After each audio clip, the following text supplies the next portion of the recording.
Automation is very important for a mature, consistent, well-planned release process. Some mobile engineers and teams even spend hours every month maintaining and writing custom scripts and automations to make things easier for their colleagues during the release process. But it's not enough, because human interaction will never be automated. Humans will always be involved in releasing your app because humans are collaborating on the software that you're looking to sell to other humans.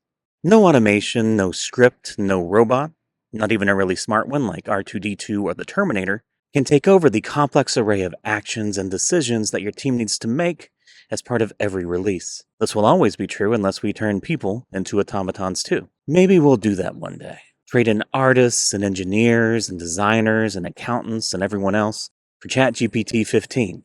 Then speed away from our trashed planet on a luxury spaceship that caters to our every whim while we sit around on floating barca loungers drinking Mai Tais. That's a reference to Wall-E, by the way.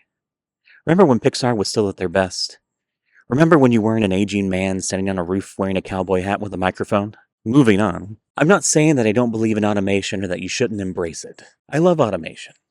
I love R2D2 and The Terminator, and Runway provides dozens upon dozens of automations for our own users to help them with their releases. And it's not just us, though I'm obviously biased. There are CI/CD platforms that do wonders. There's Fastlane with their many custom scripts, and so many great tools and platforms. But automation only gets your releases halfway there. Automations often end up only picking the lowest hanging release fruit, replacing annoying, repetitive, prone to human error actions like generating new builds or handling version bumps. Those are very nice things. But releases are more than just long lists of tasks, though they are long lists of tasks.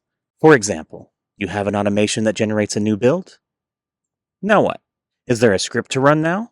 Who is responsible for it? For that matter, how can anyone, including anyone in engineering, keep an eye on how things are going? And you don't just need to figure out these larger questions. Every release will have dozens upon dozens upon dozens of questions that will need answers for the release to be able to move forward. Even if an answer to a question is easily available and doesn't require the assistance of a person who's ignoring Slack right now to get work done, or has turned off their Jira notifications because they're a normal person, it's still a distraction.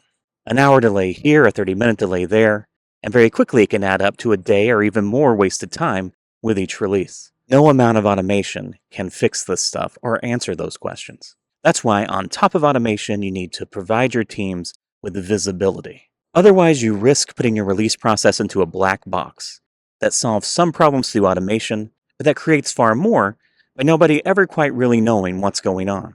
So you've solved some small problems, but generated a bunch of new ones that can get bigger as your team scales. As you lay out your own strategy and approach to your releases, you have to make absolutely sure that you plan visibility into your process. Thanks for listening. That's all for now.